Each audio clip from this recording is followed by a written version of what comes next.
gracias por acompañarnos a esta segunda mesa del ciclo de Lomau de Ciudades Paralelas.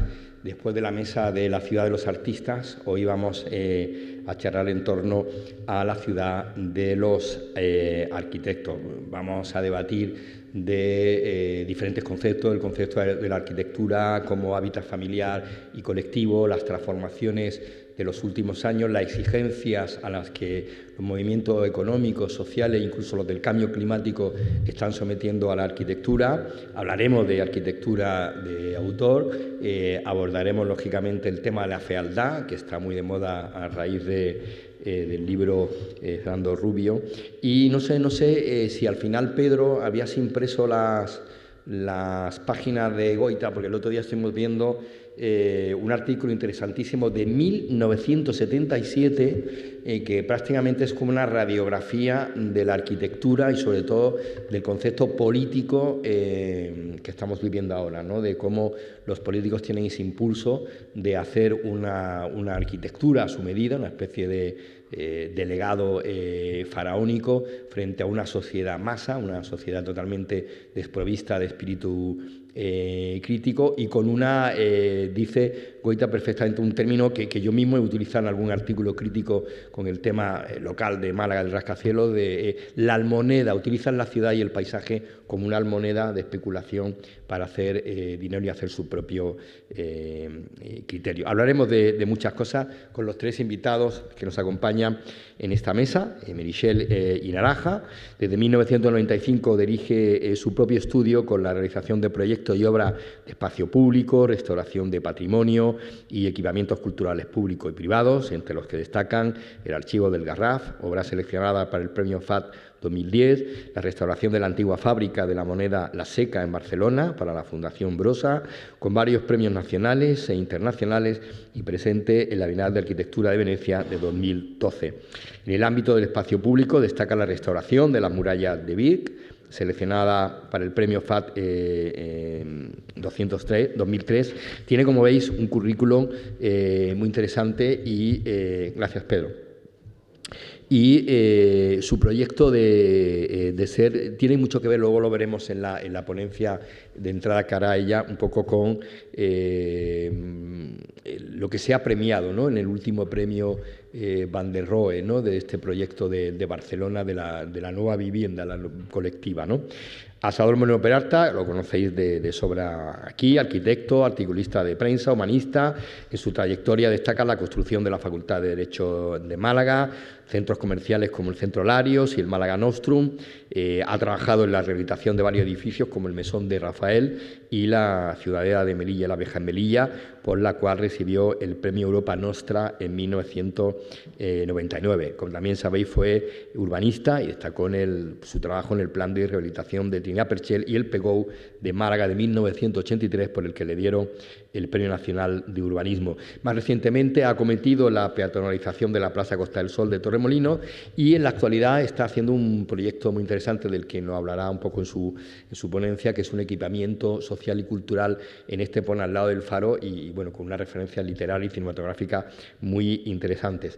Y tenemos a Francisco Sarabia, arquitecto desde 1990, que ha desarrollado su actividad fundamentalmente entre Málaga y Granada, su ciudad natal, aunque desde que es responsable del Colegio de Arquitectos pues le ocupa muchísimo tiempo este tipo de gestión, ¿no?, de la profesión. Tiene diferentes proyectos y correspondientes direcciones de obra hasta el día de hoy, con una actividad como arquitecto profesional liberal en el campo residencial, de vivienda y hoteles. Son nuestros tres invitados de hoy.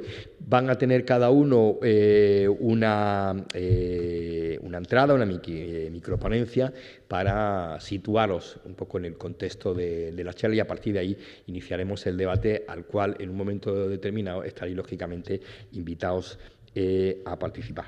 Meritxell, bienvenida, bienvenido Salvador, bienvenido Paco. Tuya la palabra, Meritxell. Bueno, muchas gracias por invitarme. Es un placer estar aquí y, bueno, cuando me plantearon... Primero, confieso que interpreté mal. Leí muy rápido el mail y pensé, la ciudad y era como hablar de la ciudad. Y luego vi la ciudad y los arquitectos y pensé, uff, vamos mal, ¿no? Eso es peor porque... bueno. ¿Los arquitectos os lleváis mal con la ciudad? ¿O? No, porque, bueno, yo creo que es como empezaba mi ponencia, ¿no? Que es obvio que o sea, que todos los arquitectos estaríamos de acuerdo en que jugamos un papel muy clave en las ciudades. Pero, o sea, que nos atribuiríamos una labor importante en la ciudad, pero, y a partir de aquí, yo creo que tenemos que ser muy autocríticos y realmente, supongo que será todo lo que hablaremos, ¿no? Y porque las imágenes que he escogido, después es un poco, yo creo esto, ¿no? Que tenemos que ser muy autocríticos y luego he querido buscar pues, buenos ejemplos de arquitectura para animarnos un poco. Pero cuando he pensado, ¿qué nos gusta de la ciudad? Busco una imagen de la fiesta recientemente que en Cataluña hemos vivido y que ahora vivimos con mucho cariño, que es la fiesta de Sant Jordi, los libros, y básicamente esto es lo que nos gusta de la ciudad, salir, el espacio, relacionarnos, es algo que nos gusta de la ciudad, nada de lo que han hecho los arquitectos, o sea, no es algo que hayan hecho los arquitectos lo que nos gusta de la ciudad, nos gusta el espacio vacío y las personas. Entonces, es singular, pero es verdad que tenemos mucho que hacer con esto los arquitectos, ¿no? Entonces, yo escogí un poco del guión que nos mandaste, pues palabras, ¿no? Digo, proyectos, obras individuales. Pues yo creo que en este caso los arquitectos con los proyectos puntuales individuales tenemos que ser muy autocríticos y luego veremos, bueno, podemos hablar más de cómo esto se inserta en la ciudad, porque hay un paso previo, y yo creo que este es importante, que es todo el planeamiento urbanístico, que sí que marca un poco cómo sería el modelo de ciudad. Y aquí es donde, decía, tomando unas palabras de Carme Pinós en sus múltiples entrevistas que ha tenido últimamente, y ella lo decía muy bien, un buen urbanismo, una buena planificación, aguanta cualquier tipo de arquitectura y aguanta cualquier tipo de intervención, por muy mala que sea. En cambio, un mal urbanismo ya difícilmente se puede corregir, aunque sea con buena arquitectura. Entonces, ya empezando por la base, el planeamiento sería el inicio de esta labor que tenemos los arquitectos y que luego, pues a veces nos implantamos bien o no tan bien, ¿no? Y yo ponía aquí pues, mis dudas y además en este momento actual que realmente estamos en un momento de cambio, estábamos hablando antes del cambio climático, de la crisis climática en la que vivimos, el cambio social que necesitan las ciudades. Mi duda, y que luego podemos hablar, es si realmente los arquitectos tendríamos o nos gustaría, y de la manera que nos apropiamos el hacer las ciudades, tendríamos que estar al frente de esto y liderando este cambio. Y yo dudo de que estemos al frente, sino que estamos siempre detrás. Un poco los que están al frente son otros intereses y nosotros, es verdad que con nuestro buen hacer y con nuestras mejores intenciones para conseguir al máximo, pero no estamos delante, sino que estamos detrás, solucionando, bueno, intentando trabajar sobre esto. Yo creo que, bueno, cuando decimos la ciudad y el arquitecto, pensaba esto, tendríamos que reivindicar estar más al inicio de esta ciudad, de las futuras ciudades, y no, como expresaré ahora en algunos casos, donde realmente el buen hacer intenta mejorar y hacer bien las cosas en una ciudad. Había notado, evidentemente tenemos que buscar un modelo más sostenible, más equitativo, hacer frente a la crisis climática, buscar una nueva ciudad mucho más conectada. También podemos hablar de cuál es el futuro del modelo de ciudad, que yo creo que ya la ciudad ya será una macrociudad, una unión de ciudades donde ya se unirá el paisaje con lo que es el núcleo construido y distintas ciudades tendrán que acabar siendo conectadas para formar las grandes ciudades. La relación con la naturaleza, evidentemente los cambios en el modelo de trabajo, esta flexibilidad que requerirán las ciudades, todos estos temas es los que yo veo que los arquitectos estamos respondiendo cuando aparecen, pero que quizá no estamos anteponiendo o no nos están permitiendo que nos pongamos delante de todas estas iniciativas. La perspectiva de género, el envejecimiento de la población. Ayer estaba en una universidad y evidentemente, y todos los trabajos de curso y de proyectos ahora son sobre vivienda dotacional, vivienda para jóvenes, pero todavía está en las escuelas, o sea, se está haciendo la necesidad, pero estamos siempre detrás de lo que tiene que ocurrir con buenas maneras, nuestro buen quehacer, pero no antes. La relación con el espacio público, también lo mismo, ¿no? Estamos intentando solucionar cosas, pero no sé si estamos donde se está planificando las ciudades del futuro. Entonces, bueno, yo con un poco de, realmente como, bueno, mi conclusión era esta, ¿no? Que no estamos en la primera línea de las decisiones. Intentamos dar buenas soluciones, luego a veces buenas, a veces malas, pero como que no estamos ni delante de todo, pues quizás nuestro trabajo, que es muy capaz para hacer esta dirección de orquesta de todo un futuro, pues quizá luego los resultados no son los óptimos. Yo he escogido unos cuantos ejemplos un poco más antiguos y más recientes en Barcelona para realmente, después de este un poco pesimismo mío, ¿no?, dar esperanza y ver buenas soluciones donde el trabajo realmente del arquitecto sí que ha colaborado en estos puntos. Yo creo que la clave está, una vez el encargo o el trabajo en esta segunda línea de hacer ciudad en la que estamos los arquitectos, luego la clave está en la generosidad de la arquitectura y del arquitecto. O sea, yo lo que he escogido son ejemplos que me parece que la arquitectura y el arquitecto es generoso con las personas, con la ciudad, y esto da un buen resultado, independientemente de que si es bonito o feo del aspecto formal, ¿no? O sea, bueno, para mí la palabra clave es esta: ofrecer, y la generosidad del proyecto, no del edificio, de lo que se hace con el espacio y con la convivencia, es lo que hace un buen resultado independientemente de la forma, ¿no? Y algunos ejemplos de distintas épocas en Barcelona, pero donde veo este esfuerzo y que luego me doy cuenta de que son muy puntuales y no están en un elemento global, ¿no? El reciente acabado Mercat de Sant Antoni en Barcelona, donde realmente, o sea, no quiero entrar en temas formales, pero realmente sí que se ha trabajado el proyecto de reutilizar este mercado con el conjunto del espacio público. Y para mí aquí es donde el arquitecto tiene un buen trabajo en relación a la ciudad, sea de un aspecto formal, que nos guste más o nos guste menos, pero cuando se abre y es generoso y propone novedades en el entorno, es cuando el proyecto y el arquitecto hacen un buen trabajo. La remodelación del Paseo de San Juan, la incorporación del verde en Barcelona, que también evidentemente está como en todas partes, ¿no? Todos somos muy sensibles y lo hemos vivido mucho ahora, con el espacio libre se tienen que incorporar a la vida de las ciudades. Yo creo que en un futuro este espacio libre ya no es el que está dentro de las ciudades, sino el que está en entorno de las ciudades. En Barcelona será Collserola, será nuestro parque, todo lo que es alrededor, ya no lo que está dentro. Ya el área que tendremos como gran ciudad será mucho mayor. Pero son ejemplos donde el arquitecto es generoso con todo y con las personas, y entonces el proyecto pues, está mejor.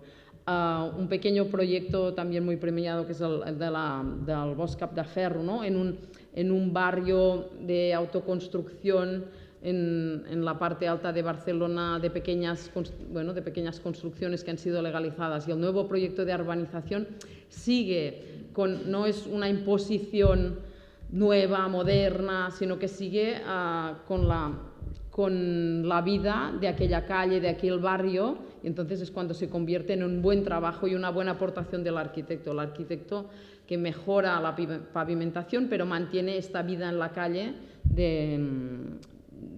que ya existía, simplemente con las mejores condiciones. Casos más antiguos del edificio con la relación en el espacio público, ¿no? Del Centro de Cultura Contemporánea de Viaplana, o el Museo Picasso de Garcés Soria, que hace una arquitectura creando una calle paralela a la calle Moncada. Para mí esto es el trabajo del arquitecto, donde ofrece siempre un poco más en relación a la ciudad, siempre dar un poco más. Carme Pinós, otra vez con su proyecto en la Plaza La Garduña, que no entraré, pero ya se ve por la formalización de toda la plaza, de las viviendas que hay. No entraré en el proyecto en sí, pero sí que solo con esta creación de múltiples espacios ya no es solo construir una arquitectura, un aspecto formal concreto que podríamos pensar que es mejor o peor, sino con todo lo que se consigue alrededor y para todo el mundo y no para solo el edificio. El nuevo proyecto, el último concurso del MACBA en Barcelona también es lo mismo. Ganó el proyecto que relacionaba más la ciudad con el propio edificio, que aportaba un poco más. Esto es como un poco de alegría, ¿no? De que realmente los arquitectos, bueno, pues la buena arquitectura, cuando da un poco más, es mejor. Y este es un caso más personal, que es la restauración última que ha acabado, la rehabilitación de la Unió de Cooperadors, que es una obra de Josep Lluís Sert del año 36 y que realmente donde ves ya en aquel momento la modernidad y la generosidad del arquitecto al construir este pequeño edificio, pero abrirlo a la Rambla, y era en aquel momento una arquitectura singular con un gran balcón, una entrada fácil. O sea, el edificio se pensó con una relación con el espacio público para ayudar al edificio y ayudar a la ciudad. Para mí esto realmente es lo que es interesante de esta obra de Sert. Y hablábamos de otro aspecto, ¿no? Del último premio Mies van der Rohe, de maneras de vivir. Luego podemos hablar de este proyecto, porque estos son maneras de vivir que evidentemente que van cambiando, que tienen en cuenta estos nuevos paradigmas de sostenibilidad, de cambio climático, que responden a todo esto. Pero, bueno, si esto además falta incorporarlo a la ciudad, ¿no? O sea, bueno, esto podemos hablar un poco más, pero realmente son donde el arquitecto sí que hace el esfuerzo de todo este nuevo para adaptarse y proponer para este nuevo paradigma en el que estamos. Evidentemente lo ideal y lo mejor sería que antes de esto ya hubiera más propuestas, más generalistas, teniendo en cuenta todo esto. Y un poco la imagen final de lo que os decía, ¿no? de cómo imagino un futuro de las ciudades desde el Turó batería, de las baterías antiaéreas en Barcelona, donde la ciudad ya no será solo lo que es la ciudad, sino que esto ya formará parte de la ciudad, y la ciudad ya será el área metropolitana en conjunto, el paisaje que está alrededor de la ciudad serán los parques de la ciudad, y luego aquí sí que los arquitectos tendremos que conseguir y trabajar para una interconectividad entre todas estas distancias de las distintas ciudades, que pueden imaginar como pequeños núcleos formando un gran núcleo principal, ¿no? Pero era como pensar que la ciudad irá creciendo, y con esto acabo porque podremos discutir después.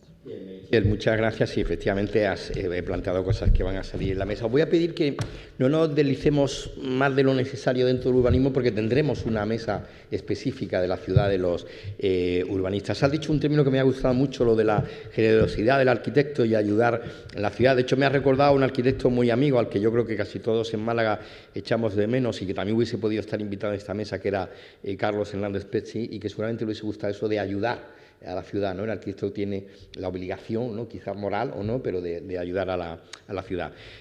Salvador, tú en tu ponencia ibas a abordar un poco más el tema, o todos los temas de los que yo quería que hablásemos, que es la arquitectura de autor, ese compromiso que también tiene la arquitectura con el propio arte, con, digamos, las dos caras buenas de lo que sería la arquitectura del yo, ¿no? En el caso de el arquitecto, la arquitectura como estrellato, como puede ser nombres que a todos nos vienen a la cabeza, como el de Gehry con el Guggenheim de Bilbao, que transforma prácticamente no solo un entorno, un espacio, sino una ciudad entera, a la arquitectura del yo, donde también el arquitecto en pequeña escala a lo mejor también puede dejar una impronta que es algo inherente a la propia arquitectura, ¿no?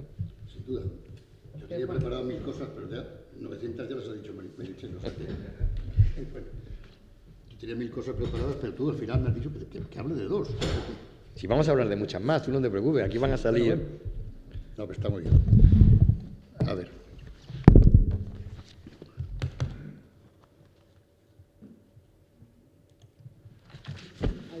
Tomado 15 de mayo. ¿Es esto?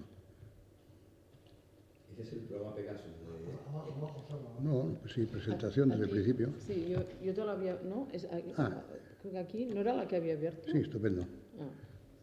Vale, y ahora ponla aquí. Desde el principio, ¿no? Ya, no sé cómo se hace para... aquí, marca aquí, si quieres ver la diapositiva. Es que no tira, ¿eh? Ya, pues si no hay papel, pon un papel. No hay papel. Ponlo Eso es mejor. ahora. O desde el principio, ¿no? Bueno, yo realmente no quería hablar de esto, pero bueno, está muy bien. Mira, a ver.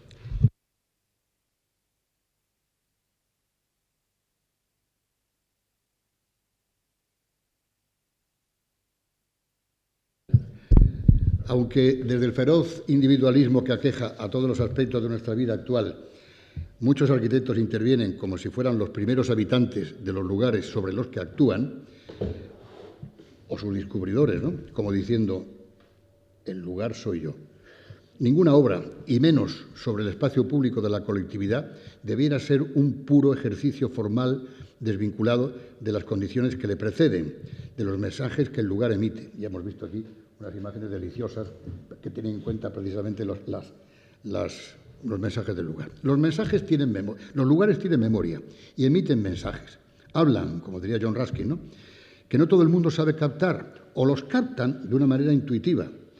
Pero es el arquitecto y el urbanista los que están obligados a traducir en formas concretas el legado de esos mensajes. No es una perogrullada recordar que el espacio público no pertenece a un cliente, sino a miles, tantos como ciudadanos lo viven a diario. Y aunque parezca una paradoja o una contradicción, no hay nada más íntimo que la relación del individuo con lo público.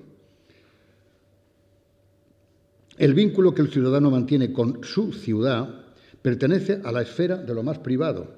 La ciudad, ese espacio en el que convivimos miles de personas, es distinta para cada cual, pues siendo en contacto permanente con ella de nuestra condición ciudadana, también ha moldeado lo esencialmente diverso de nuestra individualidad.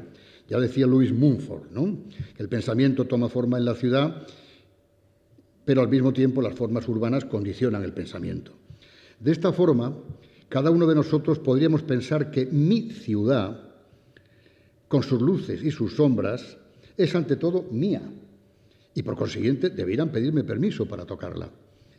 Y a este respecto hay lugares de nuestras ciudades que acumulan tal carga de concentración identitaria y emocional, véase el Guadalmedina, por ejemplo, para no irnos por las ramas, que prácticamente es difícil, si no imposible ya actuar sobre ellos, pues cada cual lleva ya su particular proyecto, su particular utopía bajo el brazo, de manera que la solución que cada uno aporte defraudaría a la de todos los demás. Por supuesto que el arquitecto debe dejar su huella, de marcar el lugar con su habilidad y su arte.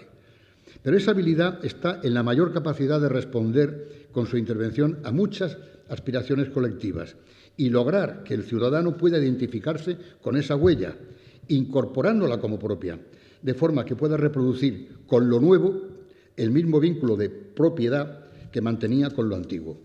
La tradición no es una ideología reaccionaria, es un islote de presente situado entre el pasado de nuestra vida y el futuro de nuestros anhelos, en el cual no debíamos sentirnos como náufragos. Con esto quiero decir que solo con los poros bien abiertos y desde la humildad y la cautela en el análisis puede darse una respuesta resuelta y convencida al diseño de un espacio público en el que están implicados problemas estrictamente funcionales como otros que atañen a la sensibilidad colectiva. Si cuando a uno le encargan una vivienda unifamiliar ha de saber interpretar no solo las necesidades del cliente, sino sus valores simbólicos, cuando a uno le encargan intervenir sobre un espacio público ha de saber cuáles son las necesidades y los valores simbólicos que sobre ese lugar proyecta toda una comunidad. La arquitectura, si es culturalmente valiosa, tiene que ser rompedora, pero a la vez tiene que tender un puente entre las razones de la historia y las razones del presente. Ejemplos. Torremolinos, ¿se pasa aquí? Sí, vamos a ver. En Torremolinos la misión consistía, hay dos intervenciones muy breves porque me las ha pedido Guillermo, he tenido que hacer aquí un resumen un poquito, en fin, ininteligible tal vez. Uno que es la intervención en el centro histórico de Torremolinos, y entendés que se puede entender por historia en Torremolinos, y lo que acaba de decir Guillermo, a lo que se ha referido, que es el Centro Cultural del Faro, en Estepona. En Torremolinos la misión consistía en transformar un espíritu de centralidad histórica, todavía vagamente presente en un espacio despersonalizado y anodino. Torremolinos, ya sabéis, un espacio turístico saturado del Mediterráneo, junto con Benidorm y otros tantos, Lloret de Mar y otros tantos, pues los pioneros en el despegue turístico de nuestro país a partir del año 59-60. Un centro histórico, que es eso que estáis viendo ahí, pero con una historicidad. Esta historicidad no es otra cosa que el recuerdo de algunos bares y discotecas míticos, hoy desaparecidos, sobre el que se sustentó esa mitología de libertad y, gracias a Dios, libertinaje, del Torremolinos, líder del despegue turístico español de los años 60 del pasado siglo. Subyacía, pues, un sentimiento de centralidad sin forma, una especie de centralidad a la búsqueda pirandeliana de un autor. Lo que hicimos fue darle forma a esa centralidad triste y escondida mediante la peatonalización, medida que ya tomó el alcalde con anterioridad. El alcalde tomó la medida de peatonalizar eso que estáis viendo ahí, que es el paso de la carretera nacional 340 Málaga-Cádiz a su paso por Torremolinos. Y eso que no es nada, ahí estaban la discoteca Almañana, el Pedros, Vips, etcétera, y son verdaderas catedrales, catedrales o verdaderos símbolos mitológicos de un momento, de un instante. Aquí la historicidad está en el tiempo, en el instante, el momento. Aquí no hay catedrales barrocas ni iglesias románicas. Aquí lo que hay es la memoria de un pasado libertino espléndido en una España negra, triste y gris. Bien, pues, pero ese sentimiento de centralidad existía. Había que recogerlo y transformarlo en una centralidad, formalmente, una centralidad moderna, una centralidad de hoy, pero manteniendo por consiguiente esos atributos de centralidad que no se podían perder. El alcalde, como digo, peatonalizó, un poco así a las bravas, ¿no? el espacio, lo peatonalizó, quiero decir, que lo cortó al tráfico, pero no era peatonalizar, lo cortó al tráfico y que fue una medida acertada, porque se fue haciendo el cuerpo a la ciudadanía los incordios iniciales y las ventajas posteriores que podía tener una medida peatonalizadora que siempre han solido ser drásticas, ¿no? Bien, ¿qué produjo aquello? Bueno, la gente iba tomando un poco de confianza, yo qué sé, pero siempre con recelo. La gente no acababa de cruzar la calzada porque pensaba que a ver si cambia el gobierno y al año siguiente otra vez vuelve el asfalto, ¿no? Pero en cualquier caso, poquito a poco, sí se fueron sedimentando en esos lugares, que entonces, como habéis visto en la diapositiva anterior, eran del tráfico, sí se fueron sedimentando usos, bueno, aleatorios, cotidianos, festivos, culturales en el entendimiento general de la cultura que hoy se tiene. En fin, de alguna manera empezó a sedimentar vida urbana propia, además, de la centralidad. Luego, de alguna manera, ya estaba lanzada la onda, en la piedra de la peatonalización ya había lanzado la onda de un cierto sentimiento de centralidad. Bueno, pero seguía siendo una carretera, evidentemente. Bueno, y aquí veis, ¿no? Pues mercadillos, los inevitables mercadillos. Bueno, muy bien, todo esto pues siempre es celebrado como ejemplo acrítico de vitalidad urbana. Bueno, el embrión ya estaba ahí. Bueno, entonces nosotros, el proyecto es la peatonalización ya en sentido estricto. Lo que hicimos, como digo, fue darle forma a esa centralidad escondida entre la Plaza de la Costa del Sol y la Avenida de la Palma de Mallorca, metiendo el elefante en la cacharrería. Es decir, meter un elefante en una cacharrería es la forma que el idioma español tiene para definir el estropicio. Es decir, cuando algo cuando se comete un estropicio en algún sitio, se dice que se ha metido un elefante en una cacharrería. Pero a veces, cuando el estropicio te precede, y cuando el estropicio es un lugar despersonalizado, roto, impersonal, escenario de la anomia, lo que tienes que hacer ahí es meter un elefante, porque entonces por lo menos será el sitio del elefante. Si el elefante encima es bueno, mejor que mejor, pero ya por lo menos es algo. Entonces metimos el elefante. El elefante fue, bueno, muy brevemente, es decir, aquí hay cosas que me recuerdan al paseo de San Joan que has puesto hace un momento. Estuvimos trabajando desde el primer momento con la empresa catalana Santa y Cole, con la que seguimos trabajando, primero en poniendo sus productos de Rick Budget, la mayoría de estos premios FAD, etcétera, en una serie de zonas estanciales, ya con el carácter claramente de espacios peatonales para ser vividos y practicados como tales, y no de una manera provisional como la anterior. Pero Bueno, aquí veis un poco pues, un plano un poco críptico de lo que es el suelo y tal. El suelo, por ejemplo, pues era, qué sé yo, un recurso muy sencillo, que la propia pavimentación, simplemente pincelando las bandas oscuras del granito hacia el blanco, pues te marcaba de una forma sencilla lo que eran lugares singulares de encuentros, cruces, plazas y cosas por el estilo, y quiebros. Bueno, la peatonalización provocó, lógicamente, esta era la imagen justo antes de peatonalizar, y esto es pues lo que se produjo después, ya en la avenida de la costa, la avenida Palma de Mallorca, y estos son los lugares estanciales, como digo, de la plaza de la Costa del Sol, pero que se dejaba un espacio longitudinal, como veis, ¿no? de paseo en el centro, porque por aquí pasaban procesiones y pasaban cosas, y pasaban la esta del LGTBI y todos los fiestorros que hay en Torremolinos, pero el elefante de la cacharrería era esa pérgola que fabricamos, que diseñamos y que la construyó Santa Icole en sus locales de Belloc, en Barcelona. Es una pérgola sencillamente de una gran fuerza plástica, que no es ni más ni menos, que parece sencillo, pero luego la construcción no lo era, ¿no? Que era la combinación de arcos cóncavos y convexos, dando lugar a una superficie reglada de difícil pronunciamiento, porque nadie se sabe lo que es, si paraboloide, periboloide. Al final le están llamando el morenoperaltoide. Bueno, yo creo que sí, está bien. Pero, en cualquier caso, y ya acabo con esta obra, en cualquier caso una cosa muy curiosa, porque se suponía que esa pérgola iría a dar cobijo a esos usos espontáneos que ya estaban saliendo en la plaza, de los mercadillos y tal, y no. Es decir, ha sido muy curioso, al contrario, esa pérgola ha sacralizado, si se puede decir de manera un poco frívola, el espacio hasta el punto de que se ha convertido en algo parecido al monolito del 2001. Es decir, es un lugar sagrado, no se toca. Es un sitio al que se va a pasear y a fotografiarse. O sea, si no te has fotografiado en esa pérgola, ya no has estado en Torremolinos. Y han trasladado los mercadillos a otros sitios, pero aquí no. En principio, yo me sentía un poco defraudado de no provocar, digamos, de impulsar una cierta vida urbana en el sentido que lo estábamos comentando, en el sentido que lo valorábamos como de esos usos aleatorios. Pero al final me quedé muy tranquilo con que el uso fuera un poco más, digamos así, sagrado. Me parece que está muy bien. Y digo lo de sagrado por una razón, porque aparte de que está hecho con buenos materiales, es un trabajo espléndido por Santa Icole, muy difícil, por cierto, porque parece fácil, pero no lo es. Está hecho con buenos materiales. Y digamos, el buen material, la buena arquitectura general, lo que está bien hecho, impone un respeto por sí mismo sin necesidad de normativa. Bien, en fin, estos son fotografías que están en el catálogo de Santa Icole.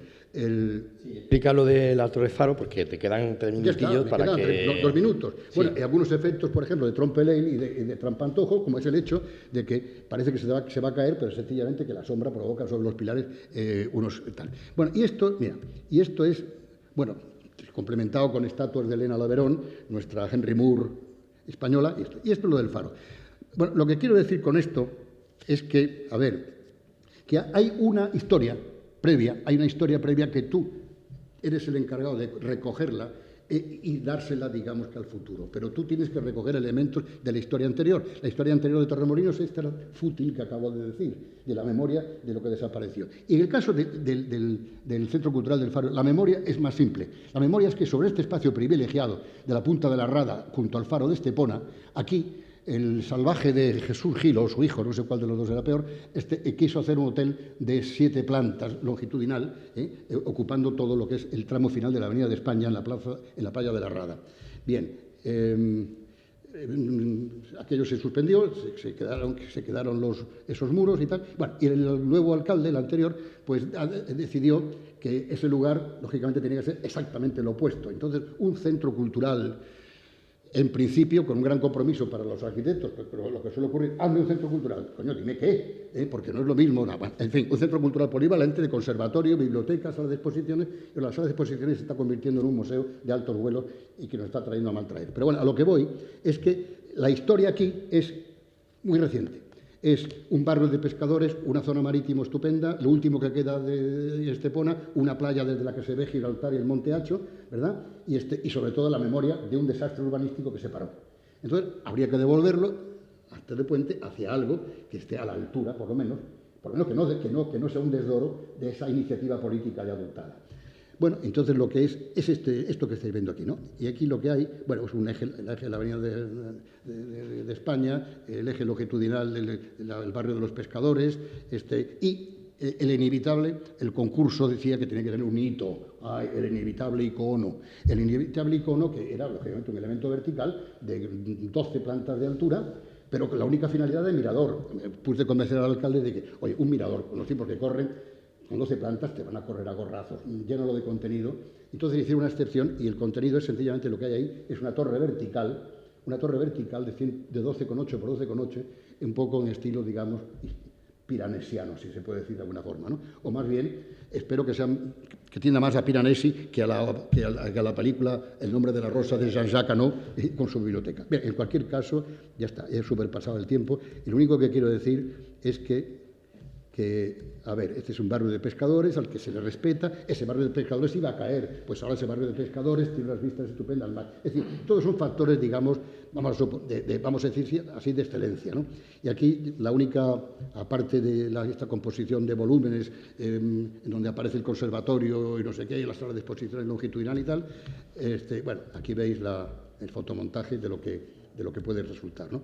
Y termino simplemente porque estamos otra vez trabajando en este momento, aquí ahora ya con prototipos, bueno, el Torremolinos también lo era, con Santa y Cole, en la generación de unas plataformas, de un tipo de mobiliario urbano seriado, sobre plataformas de hormigón, con terminación de hormigón autonivelante y autovibrante, que sea modulable y que cree y que colonice el espacio de una forma variada, en donde se mezcle lo que es el nivel del banco, el nivel de la mesa al mismo tiempo el banco sobre el nivel del banco precedente, y todo eso mezclado con zonas verdes y con iluminación y tal. En fin, eso es un poco el principio. Es muy fácil, sencillamente el constructor lo único que tiene que poner son cuatro elementos de sujeción y vienen de fábrica y te colocan los elementos. Y eso es todo. Muy bien, muchas gracias, Salva. Tenía esa última imagen ahí, ese punto zen de las instalaciones de Joaquín Ibar, ¿no?, que hacían en los parques. Y ha dicho una cosa, dos cuestiones muy interesantes para utilizarlas de puente para la intervención de Francisco Saravia, que es la de sacralizar el espacio público y lo de la obligación del arquitecto de darle respuestas, o si no respuestas, planteamientos al futuro. En ese sentido, la vida de la ciudad, la economía, la vida de lo colectivo que somos los ciudadanos ha cambiado mucho. Y tú no hace muchos días, precisamente en la prensa, te quejaba o alertaba de un problema que está sucediendo en Málaga y que yo creo que es extensible al resto del país, que es frente a la promoción de una arquitectura de alto standing o de viviendas de alto standing, que en el fondo lo que vienen es a sacralizar el espacio de lo público. Sin embargo, hay un detrimento muy preocupante o muy alarmante, coge tú el término más acorde al discurso, de vivienda pública y vivienda social en un momento donde los parámetros económicos, donde el modelo de vida al que hacía también un poco referencia antes Meritxell y el que hablaremos, está exigiendo que la nueva ciudadanía, que al fin y al cabo son nuestros hijos y los hijos que vienen detrás, puedan acceder a una vivienda digna en un entorno sostenible. Paco. Gracias, Guillermo. Sin ninguna duda, esa es la espada de Damocles que yo llevo blandiendo, defendiendo en la prensa. La verdad que un tema bastante, para mí por lo menos, sugerente. Cuando se me plantea esta mesa redonda, coloquio, debate entre varios compañeros y se nos plantea ese tema tan genérico como ciudad y arquitectos, pues amplio terreno sobre el que debatir. Yo he titulado mi intervención La arquitectura, pero en mayúsculas, la arquitectura como instrumento para mejorar la vida de las personas. Y en la línea de lo que me estás preguntando, Guillermo, ha sido muy recientemente, me imagino que prácticamente todos los aquí presentes, y sobre todo los que no estáis relacionados directamente con la profesión nuestra de arquitectos, hemos tenido la oportunidad de pensar y de analizar el espacio donde vivimos, donde habitamos. Ha sido la pandemia, sobre todo el confinamiento, nos han recluido a todos y nos hemos dado cuenta que, bueno, salvo algunos, todos envidiábamos a Sergio Ramos, ¿no?, pero salvo algunos privilegiados, todos hemos notado que la mayor parte del tiempo lo pasamos en espacios reducidos, y no me refiero solo a la vivienda, que por supuesto, sino también a lugares de trabajo o el coche. Hemos echado de menos todos tener la panadería cerquita y tener el supermercado muy cerca. Entonces, yo creo que la vertiginosidad con la que se desarrollan nuestras vidas hace que no pongamos en valor lo importante.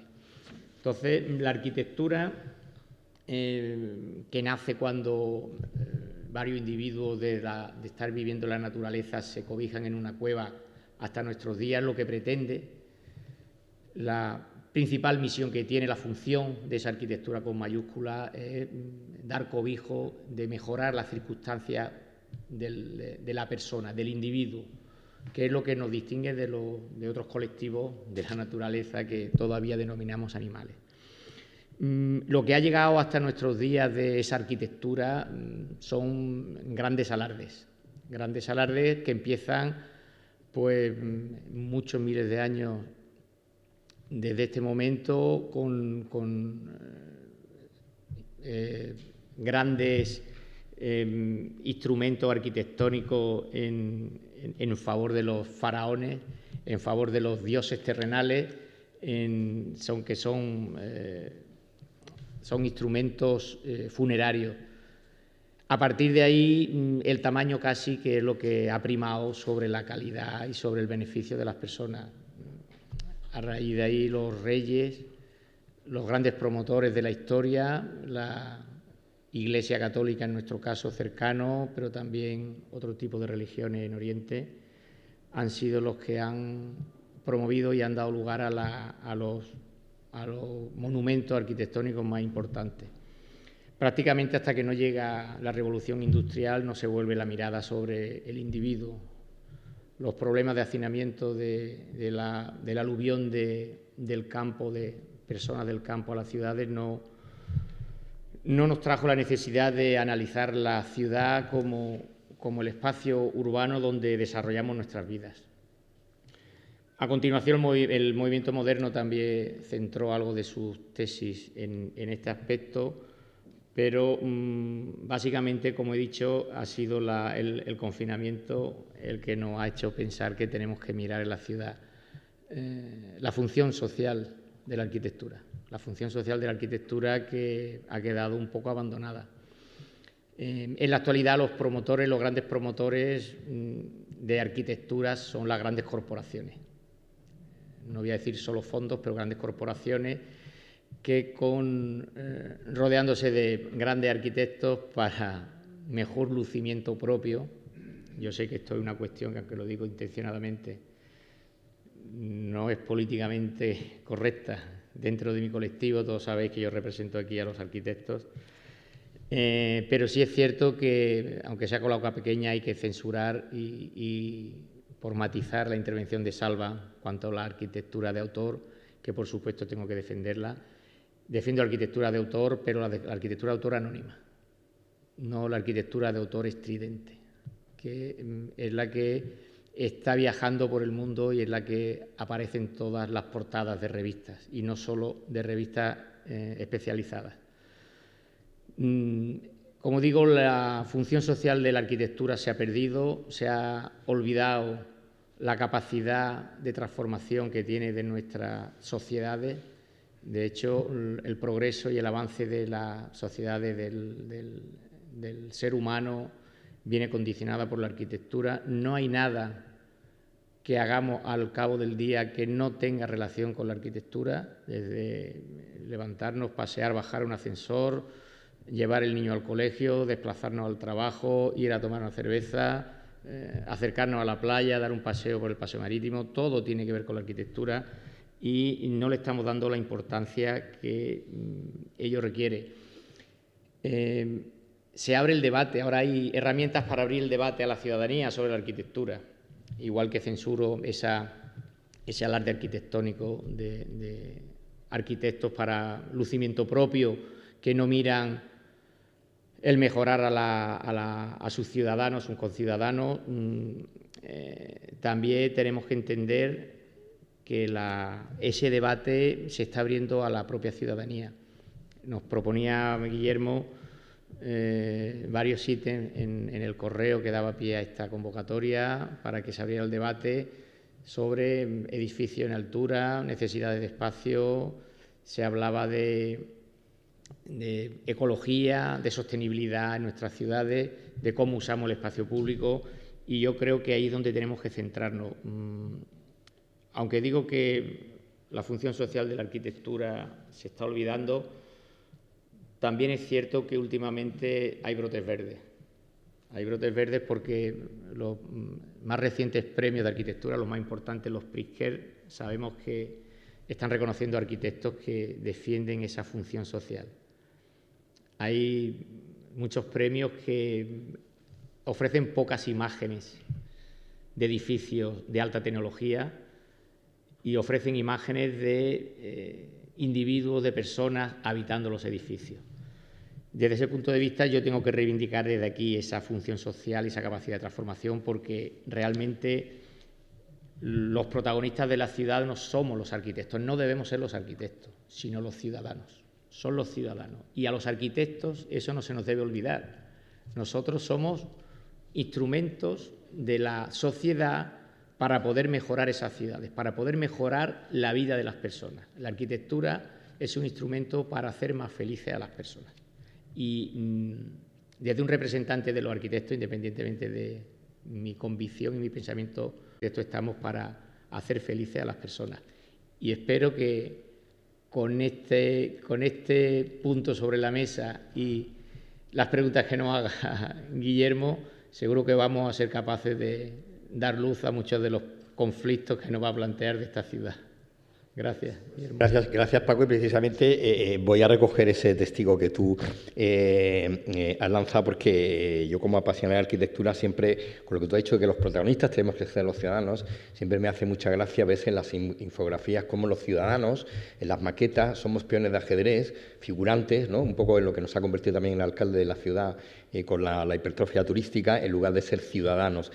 Tú has hablado de esa función social que ha olvidado la arquitectura y que, bueno, hay brotes verdes, como dices, se está recuperando, y yo voy a lanzar la primera pregunta. Es verdad que yo creo también que la arquitectura tiene que tener una función pedagógica en la ciudadanía con respecto a los usos de los nuevos tiempos, de las nuevas exigencias de vivienda, de desplazamiento, de vida comunitaria, ¿no? Como propone el proyecto Borda, están los parámetros norteamericanos, donde la gente joven se independiza mucho más tarde y no se independiza hipotecándose en viviendas unifamiliares, sino que realmente viven en edificios colectivos, en Nueva York, en París, en Ámsterdam. Desde hace unos 15, 20 años es un uso normal, aquí todavía no ha llegado eso. Entonces, mi primera pregunta para los tres es cómo conseguir ese equilibrio entre esa función pedagógica que debe tener la arquitectura en el ordenamiento de la respuesta a la nueva ciudadanía del siglo XXI, que luego os preguntaré sobre las exigencias del medio ambiente, hablaremos de la ecoarquitectura, cuando, por otro lado, desde las administraciones o desde los grupos financieros o las grandes corporaciones, como tú dices, lo que, por otro lado, se vende o se promociona es la arquitectura iconográfica, eso que tanto le gusta también, por otro lado, a la ciudadanía, porque para que la ciudadanía tenga un papel protagonista en la arquitectura, debería estar educada en el pensamiento de ciudad, cosa que otra pregunta que deslizo con respecto a la otra. ¿Está la ciudadanía educada en el pensamiento urbanístico de ciudad y arquitectónico o no? Ahí tenéis dos preguntas para el que Bueno, yo precisamente el comentario que he hecho, que se están dando instrumentos o la tecnología está llegando a un nivel como para que opinemos todos. Antes no se podía, era impensable. Por eso se organizaron sistemas políticos basados en representación parlamentaria y demás, porque no podía ir todo el mundo. Ya hemos conseguido que la mayor parte de nosotros votemos. Lo siguiente es que la ley la votemos todos en lugar de los representantes. Pero yo creo que eso no debería ser así. En nuestro caso, ahora hemos asistido, al terminar la Semana Santa, hemos asistido a un debate efervescente respecto a un edificio en la Alameda principal, que todo el mundo tenía, bueno, todo el mundo, muchos ciudadanos han participado y han opinado, sin quitarle protagonismo a esa opinión. Yo creo que lo que dices tú, Guillermo, vamos, has dado en el centro de la diana. Yo creo que quien debe opinar o quien debe tener una opinión de peso debe ser aquel que tenga formación, preparación, cultura, ¿no? Yo creo eso de que a mí no me gusta, bueno, eso lo dejamos para un debate de café, pero a la hora de tomar una decisión yo creo que hay otras cuestiones más importantes que el a mí no me gusta, porque todos sabemos, justo enfrente de este edificio tan criticado está la iglesia de Estela Maris, que la gran mayoría de aquellos que censuran este edificio censurarán en la misma línea aquel otro, cuando todos sabemos que es un edificio reconocidísimo, con muchísimo valor arquitectónico y muchísimo valor cultural ya dentro de Málaga. Yo ahí tengo mis reservas respecto a que se deba abrir el debate a toda la ciudadanía. Yo habría dado el debate a toda la ciudadanía formada en aquellos aspectos en los que va a opinar. Yo no me voy a meter a opinar sobre medicina. Yo a lo mejor no entro en el mundo cultural o en el mundo industrial o tecnológico de Málaga, porque no soy profesional de ello. Entonces yo pido el mismo respeto para nuestro sector. A nivel de café, todos sabemos que cuando a alguien le duele algo, lo primero que hace es mirar en Internet y ya tiene un diagnóstico. La mayor parte de las veces muy grave, ¿no? Muy grave. Pero en esto pasa igual, el que quiera mirar Internet que mire, que tenga su opinión, que hable con su familia, con su amigo, con su colega. Pero ahora de subirse a un púlpito y lanzar una opinión en defensa, lo digo, en defensa del patrimonio histórico de Málaga, pues lo mismo que tiene que tener un poco de nociones históricas y culturales y patrimoniales, ¿no? Falta cultura, falta cultura. Estoy contigo, Guillermo. Gracias, en esta pregunta que he lanzado, el arquitecto es valiente y asume esa labor o esa obligatoriedad de ser pedagógico en sus propuestas, como por ejemplo hemos visto, ¿no? El premio Van der Rohe, cuando premia el proyecto de la Borda, ahí hay un discurso o una poética que me gusta más que el término discurso de hacer una pedagogía del espacio, una pedagogía incluso de la convivencia dentro de un espacio. O al final lo que prima es la administración, el cliente, el dinero, dejar la huella. Estaba pensando un poco cuando decías esto y me acordaba también del caso de la Catón Basal en Burdeos, por ejemplo. O sea, yo creo que estaría de acuerdo en que no hay cultura arquitectónica general en las escuelas, no se estudia un poco el modernismo. Yo siempre lo he dicho, estudiamos todas las épocas de la pintura, se estudia la arquitectura, el románico, el arte, pero esto está en el arte, no en la arquitectura, y se vive la arquitectura en todo momento y no se concibe como algo que se tenga que estudiar, ¿no? Por lo tanto, yo creo que en general no hay cultura. Entonces, en relación a todos estos cambios, por ejemplo, en ejemplos de vivienda, ¿no? La Borda, la Catón Basal, todo lo que creo que son cambios realmente y esfuerzos que han hecho los arquitectos, pero que se quedan en el mundo de los arquitectos y que no traspasan ni a la población ni quizá un poco más arriba, ¿no? Los responsables, porque está muy bien que haya premios, pero son casos muy puntuales y evidentemente deben existir los premios para que esto sea una semilla que se vaya ampliando, pero yo creo que en este momento ni hay una cultura. O sea, si pedimos por la calle sobre este premio, la gente dirá, esto es feo, o sea, se tiene que vivir, que yo creo que esto también tendríamos que los arquitectos saber explicarlo de otro modo, porque seguramente si te sitúas en una vivienda de las que hablamos y convives, pues verás o la luz, la convivencia, la relación, bueno, todas las virtudes que tiene, que no son las formales. Entonces yo creo que también los arquitectos no hemos sabido explicar, y en este momento estamos así, pues es salir de lo que es puramente formal. Entonces la cultura de momento es solo formal y está en la vista, por lo tanto no hay cultura de lo que es la arquitectura. Salva, tú que hiciste, por ejemplo, el proyecto de la Trinidad, ¿no? Que hace mucho tiempo tiene que ver un poco con esto que estamos hablando, luego también choca con lo político, cuando lo político se da cuenta de que esa pedagogía de la arquitectura que funciona, que de repente es efectiva, a lo mejor no va con los intereses político-económicos. Claro, pero eso pasa siempre, eso siempre ha pasado. Completando la pregunta que hacías, y lo que te respondió Paco y Meritxell, es que estoy totalmente de acuerdo. Es decir, efectivamente, cultura arquitectónica. Vamos a ver, hubo un tiempo, no excesivamente lejano, en donde la arquitectura se inscribía en el normal. La aceptación de la arquitectura era un hecho normal, consuetudinario. Es decir, incluso las obras de los arquitectos se inscribían con cierto sosiego en la corriente cultural del momento, sin alaracas y sin escándalos. Incluso, fíjate bien, yo creo que una arquitectura tan sorprendente, tan apasionante en el terreno formal y en el terreno funcional, como por ejemplo el modernismo, pues la burguesía catalana, la burguesía, la que puede pagar esa arquitectura, y que no puede pagarlo también. Es decir, y de repente viene el movimiento moderno. El movimiento moderno, que es el encargado de hacer la formalización arquitectónica de la cultura de masas. Con una pléyade de arquitectos verdaderamente insólita en la historia del mundo de la cultura. Y paradójicamente, en ese momento se rompe todo vínculo normal entre el mundo de los arquitectos, la cultura de los arquitectos y la cultura general. En ese momento, cualquier persona medianamente culta en los colegios recibe información sobre la pintura, sobre la escultura, sobre la literatura, y, si me apuras un poco, sobre la música.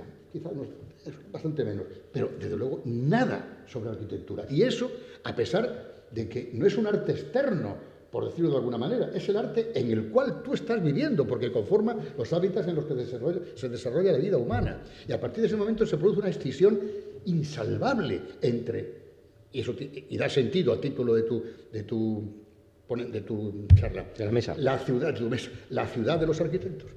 Está la ciudad de los arquitectos y la ciudad de los demás. Entonces, claro, ¿qué ocurre? ¿Cómo se acepta la arquitectura rompedora a la innovadora? Porque, como decía hace un momento, toda arquitectura culta tiene que ser rompedora. La cultura es innovación y si no, no lo es, ¿no? ¿Cómo se acepta? Pues se acepta por una vía falsa, que se acepta por la vía del espectáculo. Es decir, el espectáculo hoy lo domina todo, ya está suficientemente sabido. El espectáculo es igual a consumo, es igual a masa.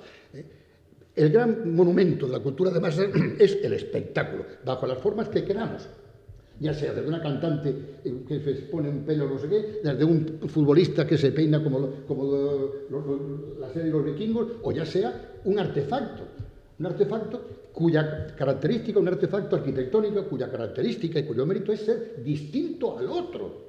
El cielo yo lo voy a oír muy bien. Es decir, la facultad y la característica de un rascacielos cuando te lo encarga no es que sea alto y bueno y fino, es que sea distinto. Es que si no es distinto no me vale, porque lo que está expresando ese rascacielos, por supuesto, pues el poder económico, simbólico, no sé cuánto, tal, político, todo lo que tú quieras, pero sobre todo está expresando lo distinto. Y será distinto hasta que venga otro y sea más distinto que el otro. La carrera estúpida por arañar 4 o 5 metros de skyline en los rascacielos de Dubái, pues es un poco eso. Y luego, claro, se admite. ¿Por qué se admite? Porque si es espectáculo se admite. No lo entiendan, no es igual. Es decir, por ejemplo, hace un momento cuando hablábamos de lo que estábamos hablando antes, el Guggenheim, por ejemplo. Joder, qué cacharro. El Guggenheim de Gehry, que quizás sea probablemente su mejor obra, ¿no? Claro que tiende un puente entre la razón histórica y lo cotidiano. Si alguien no sabe ver que hay metáforas, digamos, del Bilbao, eso lo sabe bien Pablo Otaola, el Bilbao que salía del desmantelamiento de la ría, ese Bilbao herrumbroso y gris, y por otro lado una ciudad muy potente. Si hay alguien que no ve eso, pues, lo haría, ¿no? De alguna manera. Ahora, ¿por qué se acepta? Por su facultad, por su iconicidad, es decir, por su capacidad mediática, su capacidad de comunicar. Si comunica, vale, si no comunica, no vale. Por eso comunica las capitales y no comunica las ciudades de provincias, coño. Esa es la historia. No nos engañemos. Hay que comunicar. Y para comunicar hay que pegar un salto mortal. Ya sea físicamente, ya sea en el fútbol, ya sea en la música pop o ya sea con la arquitectura. Y esa es la historia. Entonces, ¿qué ocurre? Que es como si la pedagogía... Y acabo ahí. La pedagogía que estábamos hablando, ¿cómo se ejerce? No se ejerce ya en las escuelas. No se prepara al ciudadano, al observador culto para que luego pueda tener criterio, para poder salir a la Alameda y no decir chorradas sobre un edificio. No. Se le da el fait accompli, el hecho consumado. Entonces, claro, la pedagogía, ¿quién la ejerce? El cacharro ya. Eso es como si sin preparación de ningún tipo, catapumba. A un tipo que no ha oído una música en su vida, le respetan la consagración de la primavera de Stravinsky. Y, ¿qué va a decir este pobre hombre? No entiendo nada. Y no tendremos autoridad moral para decirle, usted es un animal. No, es que a usted no se le han dado elementales nociones para cultivar el oído musical. Y esa escisión está hoy. ¿Qué quiere decir con esto? Que la situación no ha mejorado. No ha mejorado. No ha mejorado con respecto a la anterior. No respecto a la anterior porque no es buena pedagogía, porque no es una pedagogía crítica, es una pedagogía acrítica, eso de que se te den las obras de autor, que te digo, cada una tiene que ser distinta, y por el mismo hecho de ser llena el autor y no por su capacidad y por sus virtudes intrínsecas, ya vale o no vale. Luego entonces el elemento de valor está absolutamente distorsionado, no tiene nada que ver con la cosa en sí, sino su capacidad comunicativa. Y esto es altamente perturbador y, desde luego, un panorama muy complicado para nosotros, del cual es víctima nuestro pobre colega del otro día, de la Alameda. Sí. Hay un dicho que creo que era de William Blake, lo que decía, con respecto a cualquier actividad humana, párate, o mucho más. Es decir, si vas a hacer una melonada, párate. Y si no, desmádrate, pero no te quedes en el medio porque ahí la has cagado. Eso es horroroso. Bien, pues esta es una obra, digamos que está, por decirlo de alguna forma, en el medio.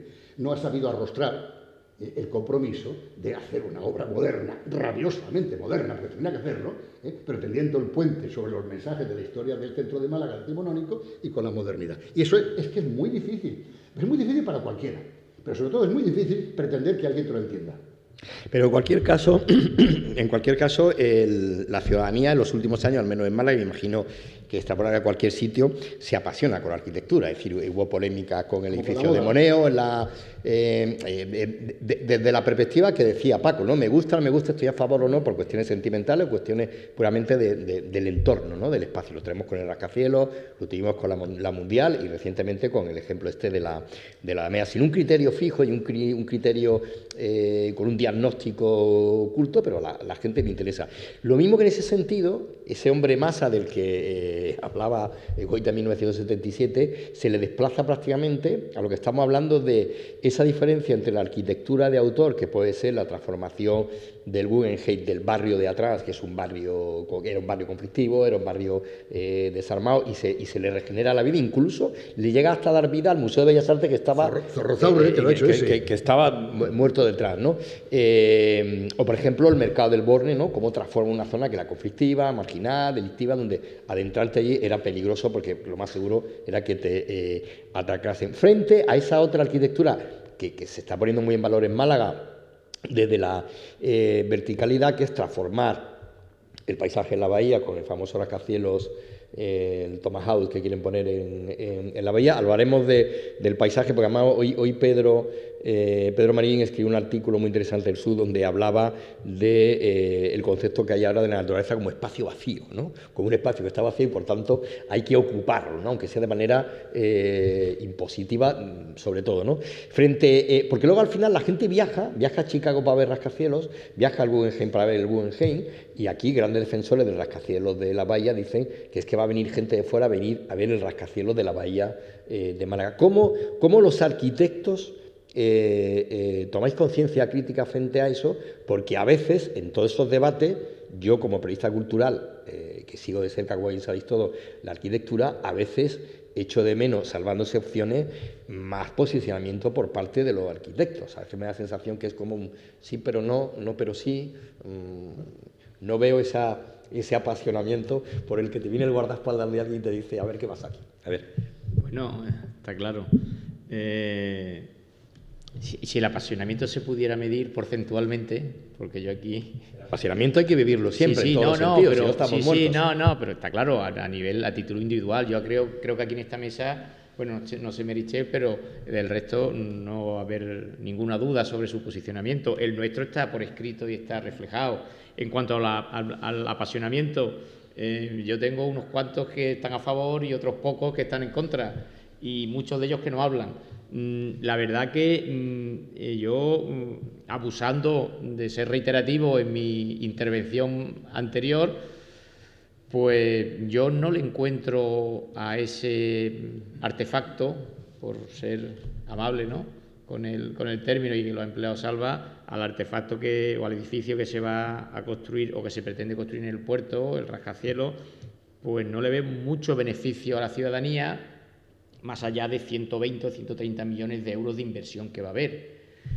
Siguiendo esa exposición que se hace desde las partes más a favor del rascacielos, pues esos 120 se pueden distribuir y repartir. Yo entiendo que ahí el retorno vía espectáculo, que ha dicho Salva, proviene más de 120 en un punto, y cuanto más alto mejor, y si sale fuera de aquí mejor.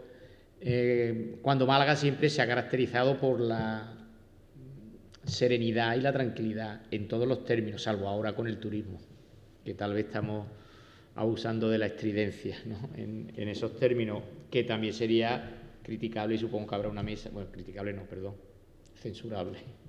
Habrá otra mesa relativa a ello. Pero yo creo que es suficiente desde el Colegio de Arquitectos, y yo personalmente hemos sido suficientemente apasionados. No tanto como puede ser un comunicador. Créale, no lo decía por el Colegio de Arquitectos, ¿eh? Sí, bueno, la verdad que nosotros, digo ya como colectivo, no desde el colegio, al final tenemos que ser calmados a la hora de decir las cosas y no pisar muchos callos, porque tenemos que vivir del promotor, tenemos que vivir de la inversión, tenemos que vivir de esos fondos, y no voy a decir de esas corporaciones, porque las corporaciones traen a los equipos de fuera, pero en general hay muy pocos arquitectos que se enfunden el uniforme de censor y ataquen directamente a determinados proyectos. Yo creo que se escriben aquí no, y aquí no va a haber duda ninguna, porque conocemos todo lo que piensa cada uno de nosotros, pero que tenemos que hacerlo con prudencia y salvaguardando nuestro futuro profesional. Sí, yo creo que lo mismo que nos gusta y nos apasiona de esta profesión, que es una profesión, por lo tanto es con lo que nos ganamos la vida, pero al mismo tiempo es como un arte, es la contradicción a la que llegamos en el ejercicio de la profesión, y por esto tantos arquitectos, algunos, o muchos están callados. Yo creo que hay esto, que es una profesión, y mucha gente ve en esto, pues es un tema económico, y también un poco la formación. Y ahora pensaba, ¿no? La formación que se da en las escuelas, y como el tema de ser arquitecto es hacer su propia obra de arte. En esto no hemos evolucionado mucho, ¿no? Y entonces estamos siempre y todavía en esta contradicción. Te forman para hacer tu obra de arte, en una cosa que te tienes que ganar la vida, con lo cual te debes a alguien, y luego ya te coge un mareo que no sabes dónde estás, y entonces, bueno, es cuando la gente no se pronuncia, porque pocos son los privilegiados que pueden decir lo que piensan o mantenerse muy fieles, porque además yo creo que ya no es que uno se venda, ¿no? Pero sino que te vas, igual que la cultura arquitectónica no existe, el propio arquitecto se va como camuflando en la sociedad y va perdiendo el alma que nos inculcan, y este rigor, ¿no? Es un tema como de rigor, es muy difícil, tiene mucho valor mantenerse. Estáis haciendo que me acuerdo de aquella película favorita de mi infancia, El manantial, ¿no? Donde se mantenía esa ética, porque al final, con lo que tú dices, los arquitectos terminan siendo un poco como el escritor bestseller que acepta ese editing, y al final la novela no es del escritor, sino de la editorial, del corrector, de su propio agente literario, etcétera. Luego al final ese valor de la arquitectura como marca, como arte o como función social termina lamentablemente diluyéndose, ¿no? ¿Quién rechazaría un encargo como ese por motivo de conciencia? Preguntémonoslo. Incluso todos aquellos arquitectos que lo están criticando. Yo rechazo ser bestseller, ¿eh? Yo prefiero ser escritor de... Sí, es decir, que esa es la ética del profesional. Mundo, evidentemente, hasta que descubres que la Vespa que se pretende repartir es tuya, ¿no? Como el del chiste. Entonces, es muy fácil teorizar sin tener la tentación, ¿no? Hombre, únicamente lo puede hacer Gary Cooper, porque se lo podía permitir, está claro. Pero aquí la lástima de esto, la lástima de todo esto es que, a diferencia de hace... Yo empecé la carrera hace 50 años y durante muchísimo tiempo la he estado desarrollando, como todos, de una manera bastante artesanal. Es decir, el correlato técnico de la carrera de arquitectura no tiene parangón con cualquier otro dominio, con el automovilismo, con la técnica aeroespacial. Es decir, nosotros hemos estado construyendo con métodos literalmente artesanales, hasta hace relativamente poco tiempo, en donde ha habido una auténtica eclosión de los materiales, de los nuevos materiales, de las nuevas tecnologías, en fin, la nueva tecnología ha revolucionado todo y ha hecho que desde hace ya bastante tiempo se diga que en la arquitectura se puede hacer de todo. Se puede hacer de todo. Bien, eso que se puede hacer de todo quiere decir que has dominado la técnica hasta un punto en donde realmente puedes satisfacer un sinnúmero de necesidades, un poco parecido a lo que, salvando las distancias, de lo que podría decir un médico. Es decir, hoy me han puesto unos materiales a mi disposición que enfermedades incurables hoy las puedo ya abordar con garantías de éxito. Es decir, también lo propio con respecto a los materiales. Qué lástima que la investigación arquitectónica derivada de esto o causante de estos materiales se emplee en estos instrumentos y en estos artefactos de autor con la única pretensión, como digo, icónica, en un mercado global de producciones y consumos, y no se aplique a la verdadera necesidad de la arquitectura, en tanto que profesionales, que es lo que decía Paco, que es hacer la vida más fácil, mejor, más sostenible, más agradable, más verde, más... Es terrible, es terrible. Y sin embargo, y aquí permíteme que a lo mejor te introduzco otro punto, porque yo creo que lo tenéis en cartera. Dentro de estas tecnologías, y con el aliví y con la coartada, lógicamente, del cambio climático y de la sostenibilidad, nos hemos echado en brazos de unas tecnologías avanzadísimas, que se están en este momento, que han llegado incluso a imponerse con rigor normativo, y que no son más que unas tecnologías muy caras y fabricadas en régimen de monopolio. Es decir, te iba a preguntar, porque ese es el desafío de los filosofía de las smart cities y todo ese tipo de historias, que es que realmente es estomagante, porque es la aplicación de la inteligencia artificial a las ciudades, de una forma verdaderamente obscena. Yo lo decía Jordi Borgia, como si las ciudades hubieran sido idiotas. Es decir, inteligencia y ciudad es como un pleonasmo. Es que las ciudades son inteligentes. Bueno, no es que han sido inteligentes, no han sido todas tontas hasta que han llegado las smart cities, el Passive House, el BREEAM y el LEED. Por amor de Dios. Entonces, escarbas un poquito en lo que hay detrás de todas estas cosas, empiezas a escarbar con una buena metodología de investigación periodística y acaban todo en Palo Alto, en el condado de Santa Clara y en la Universidad de Stanford. Fantástico, es lo que se llama el capitalismo de la vigilancia. ¿Y en demérito de qué? En demérito de algo que la Católica y todos los que han estado, afortunadamente, yo creo que ha sido un buen giro y un buen síntoma, el que se esté premiando en este momento, en el fondo, la arquitectura tradicional. Es decir, los sistemas tradicionales de edificar, baratos, verdaderamente sostenibles y que no tienen que rendir ningún tipo de royalty a nadie. Pero es absolutamente pavoroso que en este momento, en nombre de la sostenibilidad, se esté utilizando un mercado absolutamente monopolista que encarece enormemente los productos y que desde luego no son sostenibles, porque también si escarbas un poquito en el procedimiento, desde los coches eléctricos, etcétera, de acuerdo, no consumen gasolina, pero la electricidad no se produce por el aire. En fin, esto es otra de las mitologías de la modernidad. Es decir, yo cuando oigo la palabra sostenibilidad, me echo la mano al cinto, ¿cuánto me va a salir el peaje que le voy a tener que pagar a la Consejería de Medio Ambiente por tenerme 3 años retenido un plan parcial? Bueno, forma parte, como digo, de esas falacias en las que estamos en este momento inevitablemente metidos, y no te salgas de ella, porque forma parte del corpus doctrinario terrible de la corrección política, y ahí no puedes salir. Eso es una cosa. Y la otra, bueno, la otra es lo siguiente, que es que, importante, las ciudades son productos. Estamos todos en el mercado las ciudades actúan como empresas. En el mercado general de producciones y consumos, las grandes ciudades son como las multinacionales y las ciudades medias como las pymes, y cada una de ellas con sus relativos márgenes de beneficio. Ahora, una cosa verdaderamente inquietante y preocupante es coger el coche después de la pandemia o el avión, irte a darte una vuelta por las ciudades del mundo y llegar a la conclusión de que todas son iguales. De que todas son iguales. Es decir, si en el románico había un código de señales para no perderse, que era el arco ojival del románico, para saber que estabas en la ruta de Santiago, hoy no te puedes perder. Porque todas las ciudades tienen las mismas cosas. Los mismos McDonald's, las mismas norias estúpidas tipo London Eye. Es decir, tremenda. Yo no he tenido una sensación más horrorosa, más terrible, que encontrarme en el puente de Westminster y decir, coño, si esto es Málaga, pues faltaría más. Cuando...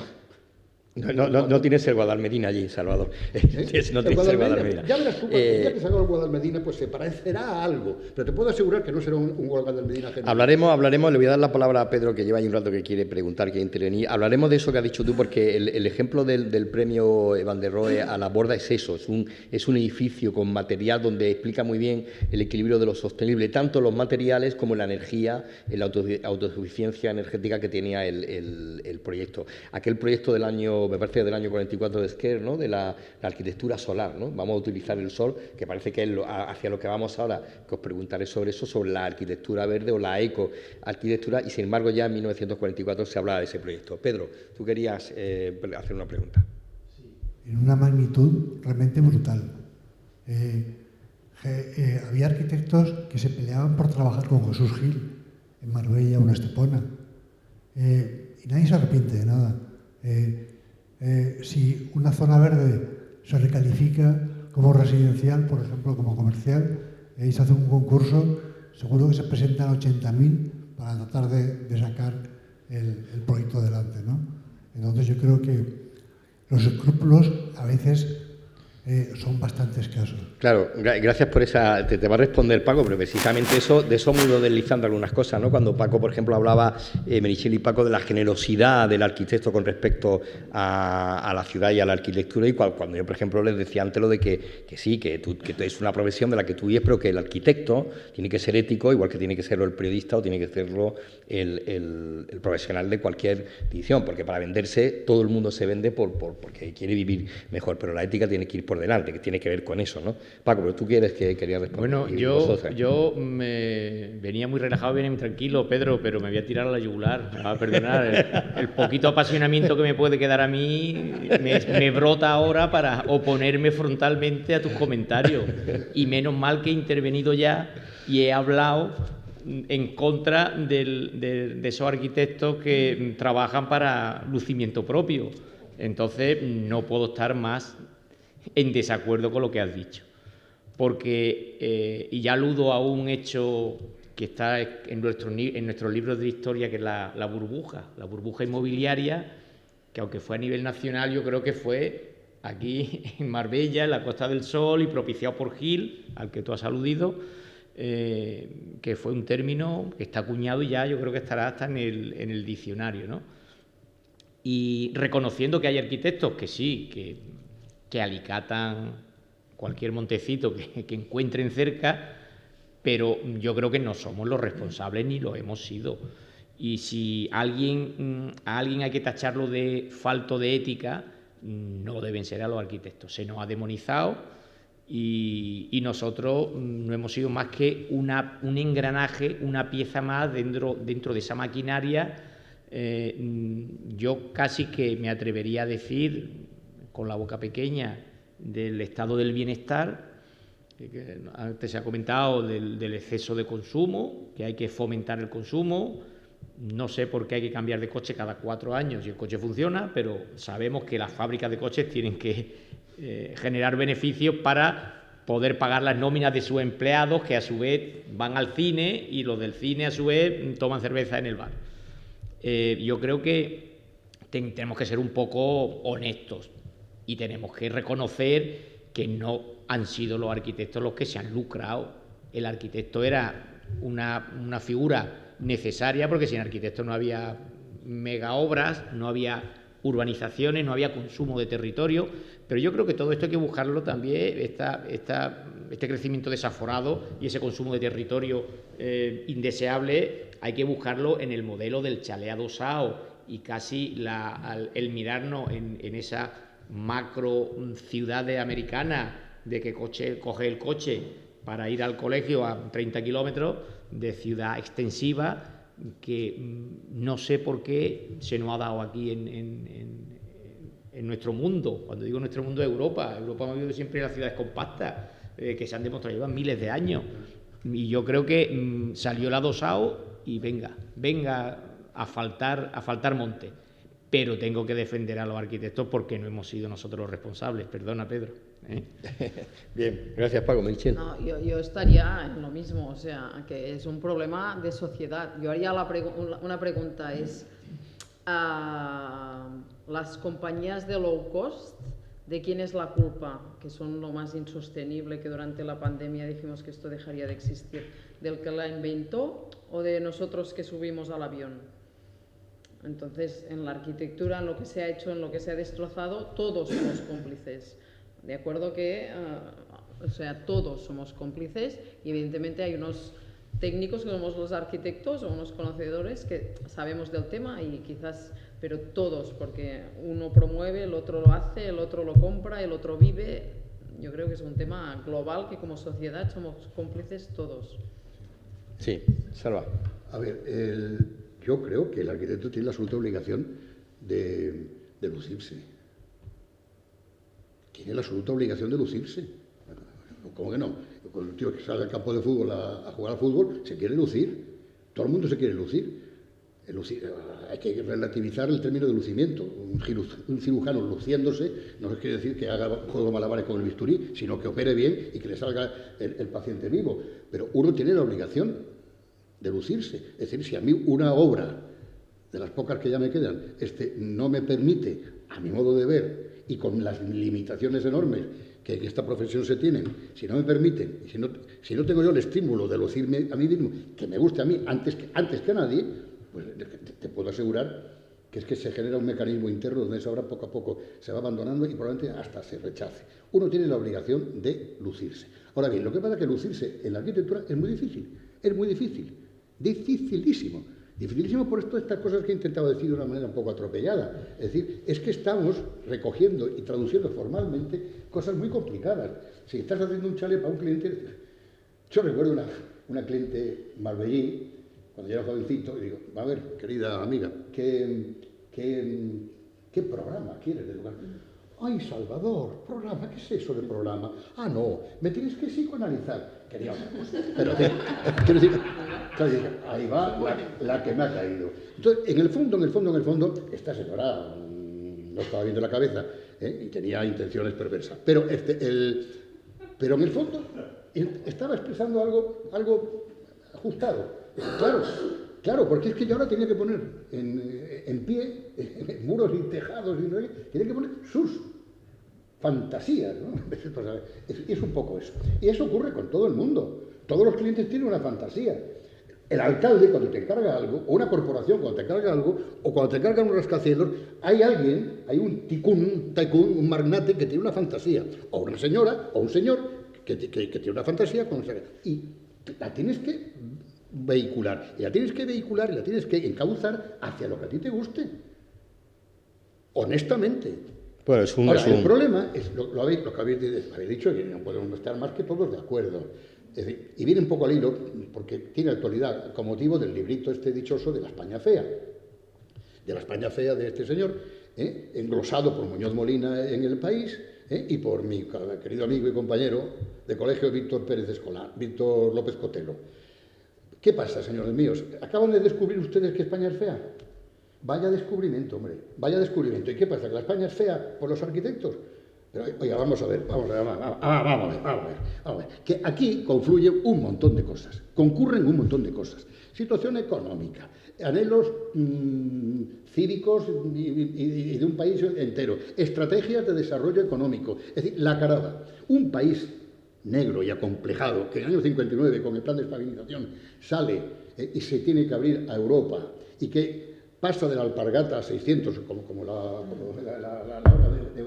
de Juan Eslava Galán, ve en los apartamentos a la americana que veía en las películas de Frank Capra, ve la modernidad.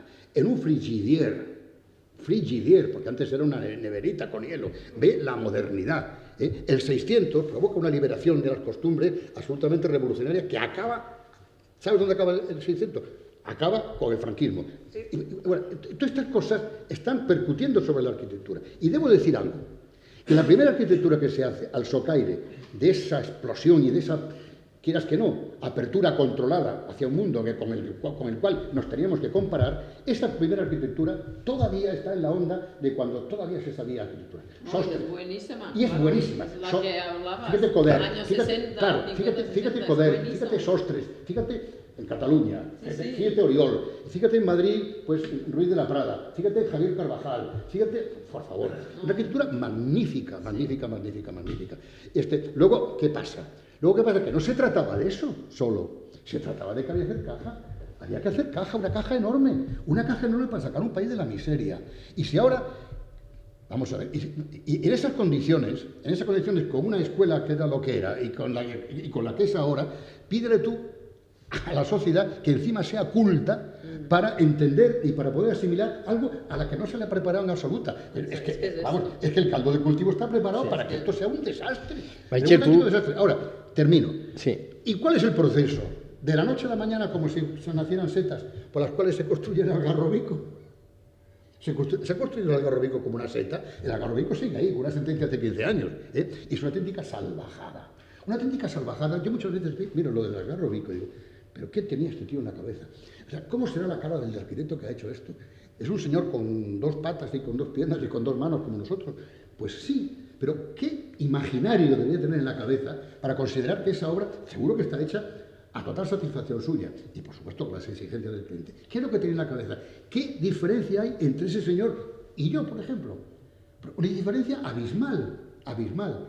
El desconcierto es absoluto. Y desde luego, las circunstancias que concurren y que terminan y que acaban en una España fea, y digo fea, y termino de verdad, España fea relativamente, porque existen no tanto las estéticas de recuperación, sino que el tiempo suele trabajar a favor de las cosas, suele trabajar a favor de muchas cosas. Hay cosas que son absolutamente refractarias al paso del tiempo. Tú tienes edificios en tu ciudad, un ejemplo concreto, la Equitativa. La Equitativa es un edificio verdaderamente estrafalario, pero interesantísimo. Es un cubo racionalista situado en una posición que hoy día sería impensable plantearla, que es ni más ni menos que cerrando la perspectiva de la calle principal de la ciudad, que es calle Larios. Es un cubo, y para hacerse perdonar ese cubo brutalmente y terriblemente racionalista que hizo el arquitecto, le pone unas acróteras en las 4 esquinas, le hace un minarete, como parafraseando la Giralda de Sevilla, y lo termina con las 3 bolas del yamur islámico. Toma castaña, toma castaña. Y hoy tenemos ese edificio catalogado, Lo tenemos catalogado. ¿Por qué? Porque hubo una cosa que se llamó posmodernismo, que acabó con el movimiento moderno transitoriamente, hasta que luego nos dimos cuenta de que aquello no conducía a ninguna parte, y que, como una estética de recuperación, recuperó para el acervo cultural de la ciudad ese edificio. Y hoy día está catalogado. Luego, esto es muy complicado. Salva, bien, que si no, que quiero hacer una última pregunta. Meritxell, ¿tú querías apuntar algo? Yo creo que es un tema cultural general. Claro. Este país, en otros sitios la gente quiere ser igual y mantenerse, aquí es distinto. Entonces, cada uno tiene que ser un poco más. Necesidad de hacer estas cosas. Es cierto que además ahora hay una postura cultural un poco infantil, que es descubrir cosas, ¿no? Como la ciudad de los 15 minutos, que es el barrio, como hemos hablado muchas veces. Como el título de la mesa es la ciudad de los arquitectos, y yo sí que creo que hemos hablado mucho de arquitectura y también, lógicamente, ciudad, porque no podemos desgajar el concepto. El reto que tenemos delante es la ecoarquitectura, la arquitectura verde, porque el cambio climático lo ha dinamitado todo, el COVID lo ha dinamitado todo. Tú has empezado diciendo tu intervención, Meritxell, y quiero que seáis breves en esta última respuesta para cerrar la mesa, que muchas veces no sabes si los arquitectos vais por delante, que es lo que tendríais que hacer, o ir por detrás. ¿Cómo tendría que ser la ciudad de los arquitectos, de esa ciudad verde, esa arquitectura ecológica que hay que ir afrontando ya, porque si no, cuando se vaya a afrontar o cuando la vayáis a afrontar, posiblemente sea demasiado tarde, porque habrán venido más pandemias detrás y el cambio climático será a peor? ¿Cuál debe ser la ciudad del arquitecto ecologista, o esa ciudad, o ese reto? Yo recogiendo un poco lo que decías tú, que era como la modernidad de la sostenibilidad, yo creo que en todos los aspectos, y también en los arquitectos tendríamos que hacer, y es lo que yo creo que no hemos sabido explicar, cuando luego la arquitectura hemos dejado que se convierta en espectáculo. Ahora ya casi podemos llegar a que la sostenibilidad, el ecologismo también sea un espectáculo, y necesitaríamos como ir hacia atrás y buscar la esencia de las cosas y saberla explicar, porque muchas veces la sostenibilidad está en la construcción tradicional que ahora podemos incorporar y no incorporar nuevos materiales y tal.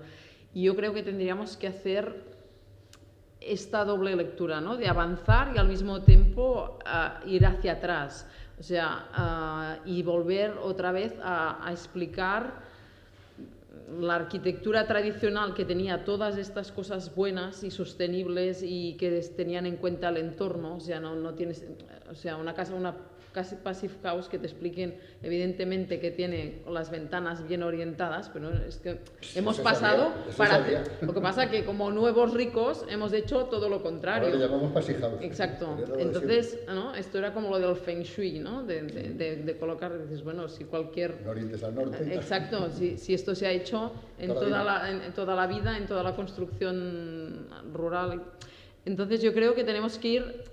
Bueno, tenemos que hacer este esfuerzo que es volver atrás, reconocer la realidad, porque si no, siempre estamos en el mismo espectáculo. Y ahora vendemos verde, vendemos sostenibilidad, pero tampoco como que no justificamos, no explicamos el porqué.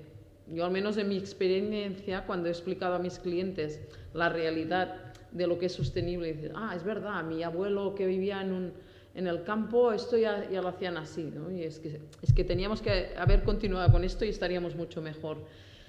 Bueno, y yo creo que siempre tendremos que hacer este doble ejercicio de reconocernos un poco, y esto bueno, es lo que cuesta explicarlo bien, y yo creo que implicarnos más en sitios de gobernanza, ¿eh? Esto es el otro aspecto, que es una profesión que siempre estamos resolviendo, pero nos implicamos, esto muchas veces en otras tertulias, en sitios de gobierno hay médicos, hay muchas profesiones distintas, arquitectos pocos. Yo creo que quizás nos gusta hacer y menos pensar, no sé. Pero... Bien, está bien la propuesta esa, ¿no? De que se tome en cuenta a nivel de participación. Paco, porque quiero que cierre Salvador, que ya me tendré yo que pelear con él para que no haga un cierre muy largo, pero venga. Tú. Bueno, está claro que, continuando con lo que ha hecho Meritxell, para ir a una arquitectura sostenible solo hay que retroceder. Ya ha habido muchísimas épocas en la historia de la humanidad donde la arquitectura, la construcción, la sociedad en general era sostenible, y no solo porque era más reducida en tamaño, sino porque las prácticas eran más naturales. No puede ser razonable que este instrumento venga de China. Es que eso es insostenible, por muy barato aunque me lo regalen, porque algo ha pasado por medio, o lo han robado o han muerto 4 chinitos fabricando, algo ha tenido que pasar. Y si estamos defendiendo para nosotros unos niveles de seguridad laboral, sanitario, confort, educativo, esos mismos los tenemos que exigir en origen. Tiene que producirse un cambio socioeconómico. La arquitectura no puede ir a modelos sostenibles sin un cambio económico, en la estructura económica de nuestras sociedades. No estoy hablando de Málaga, España, Europa, sino del mundo, porque tenemos que ir a situaciones más vernáculas, materiales de proximidad.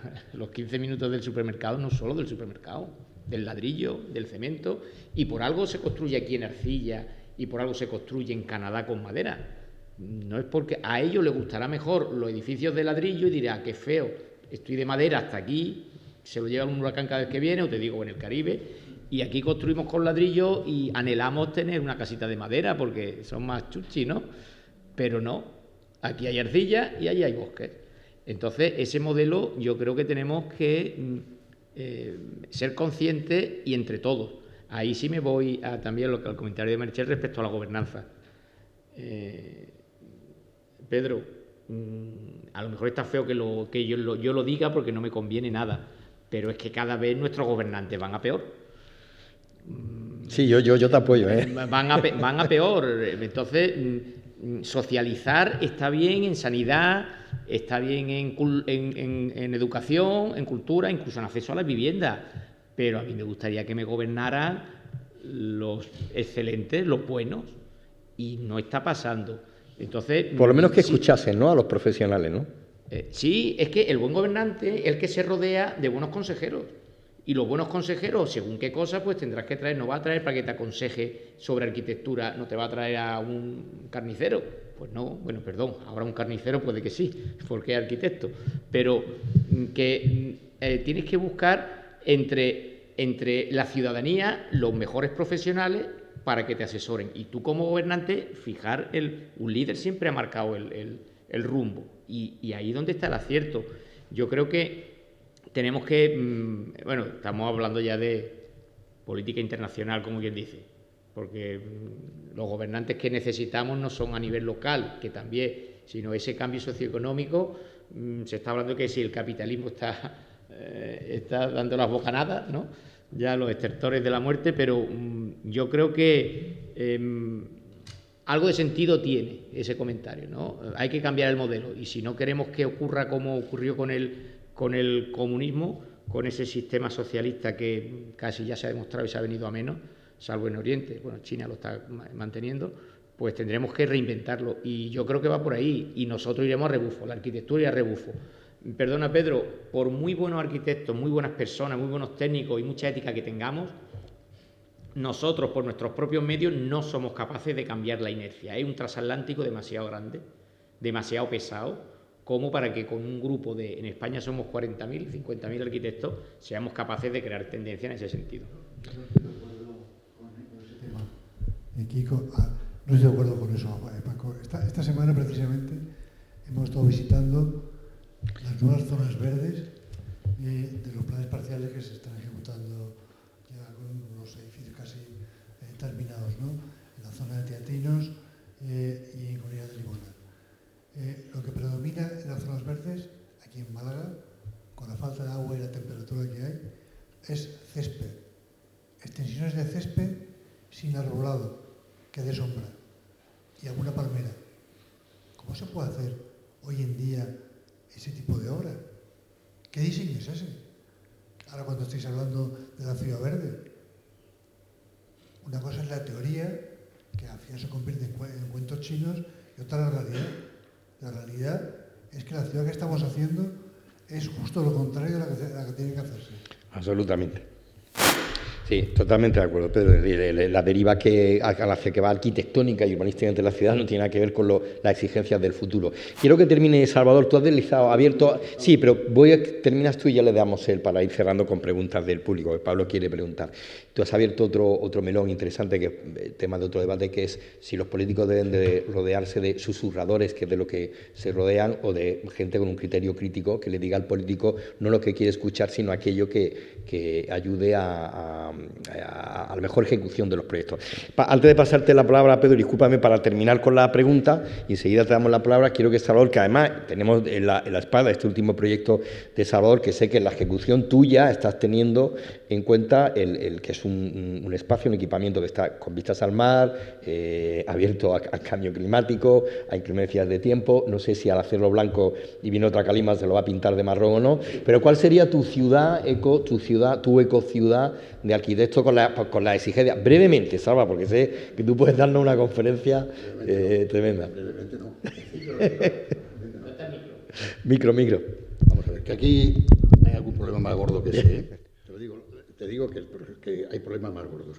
Es decir, en este momento las ciudades están viviendo en dos planos, en el plano analógico y el plano digital. La vida nuestra ya se está en este momento dirimiendo en esos dos niveles que no se sabe en qué puntos de confluencia tienen, que puede provocar una cierta esquizofrenia, porque se vive en esas dos realidades simultáneamente, y a ver qué pasa con ellas, ¿no? Porque si hemos establecido, o al menos intelectualmente, podemos llegar a la conclusión de que nuestra condición de ciudadanos se desarrolla viviendo las cívitas que engloba una polis, es decir, si la condición de ciudadano se va desarrollando en el roce cotidiano con esa propia ciudad, que es analógica, ahora hay una serie de ciudadanos, bastante más jóvenes que nosotros, pero ellos son mayoría, que esa condición de ciudadano está ejercida y está moldeada en el mundo virtual. ¿Cómo se juntan esos dos mundos? Yo creo que sí, que se tienen que juntar, y no suplantar una a la otra, que ya lo está haciendo. Estamos viendo con bastante inquietud cosas como los Bitcoin, como los Zcoins, los no sé cuántos. El metaverso. Y el metaverso. Ya el otro día tuve un cliente donde durante media hora empezó a hablar de metaverso y digo, vaya usted por dónde ha salido, porque es que no he entendido absolutamente nada. Es decir, es tremendo. Pero es que esto no es ninguna ficción. Es que esto es el motivo y el de venta de un barrio de 3.000 viviendas que se está haciendo en Málaga, en Sánchez Blancas, que se llama el Distrito Z. El Distrito Z, sobre nadie, y que tiene absolutamente obnubilados a los periodistas, en el cual todo el catecismo de la corrección política es que no falta ni una coma, hasta el punto de que, por ejemplo, actividades y actuaciones propias del ejercicio ciudadano, como hacer una buena acción, entiéndese por buena acción, llevar tus niños al colegio si tú no los puedes llevar. Entonces, eso computa porque tú tienes una app. Todos los vecinos tienen una app en donde eso queda registrada, la buena acción. Y esa acción equivale a 4 puntos. 4 puntos canjeables por unos criptomonedas que se llaman Zcoins, exclusivas de ese barrio, con las que a su vez puedes comprar en los supermercados exclusivos del propio barrio. Con lo cual, cada vez que tú compras una botella de leche, estás suministrando información conductual absolutamente precisa a algún sitio, y a partir del cual tu conducta queda perfectamente perfilada. Pero es que es algo más terrible, parece una distopía, pero es real, porque se está vendiendo como tal. Es decir, la condición de ciudadano y la moral y la ética ciudadana se está cobrando y se está pagando en puntos. Estamos viviendo en este momento eso. Y eso se está aceptando hoy acríticamente como si fuera el rien ne va plus, el no va más de la ciudadanía ecosostenible y ecohistorias. Y estamos viviendo en eso. Y eso es gravísimo, eso es tremendo. Porque ante eso no cabe pedagogía ninguna, porque eso obnubila a alcaldes, fascina a periodistas, a escritores, a gestores y, por supuesto, a los que hacen caja con eso. Y contra eso es muy difícil. Porque si no fuera por eso, yo te diría lo que ha dicho Meritxell. Yo volvería atrás. ¿Qué significa volver atrás? Volver atrás es eso. Pues sencillamente un poco como los principios de aquel famoso libro de Zuboski, ¿no? En la arquitectura sin arquitectos, ¿no? Sí, es decir, maravilloso. que es volver sencillamente a los principios elementales de la lógica de la arquitectura en un diálogo natural y perfecto con la naturaleza, y que eso, el equilibrio, el llevarse bien con la naturaleza circundante, es algo que yo creo que es elemental. Pero ahora, para llevarte bien con la naturaleza circundante, previamente has tenido que artificializarlo todo y pasar por caja. Entonces, estamos en este momento en esa situación. Luego, si tú me dices que es lo verde, ¿realmente crees tú que esos barrios que se están vendiendo como verdes aportan unas tipologías arquitectónicas innovadoras? No. Por favor. Están aportando verdaderas mierdas, con perdón, verdaderas mierdas que harían sonrojar a los casi anónimos y magníficos arquitectos que acabamos de mencionar de los años 60. Unos profesionales que no tenían la menor pretensión de estrellato y que eran unos artesanos en el sentido verdadero de la palabra, porque sabían lo que son los principios básicos y elementales de la arquitectura inmemorial. Muy bien, gracias, Salvo. Sí. Paco, tú has hablado de la función social del arquitecto, Meritxell de la generosidad, me parece temas muy importantes. Pero yo he echado en falta que hablar de la belleza. Habéis hablado también de la falta de pedagogía de la arquitectura, que me parece un problema muy importante y creo que habría que trabajar en eso. Pero creo que hay una pedagogía que yo llamaría visual, que es que tú vas si nos limitamos a Málaga, por no salir de aquí, si vamos a los barrios de Málaga, la arquitectura es horrible. Y claro, esa arquitectura horrible no genera ganas de otra arquitectura. O sea, si esa arquitectura fuera bonita, ahí un poco haría la misma reflexión que Salva con el Algarrobico.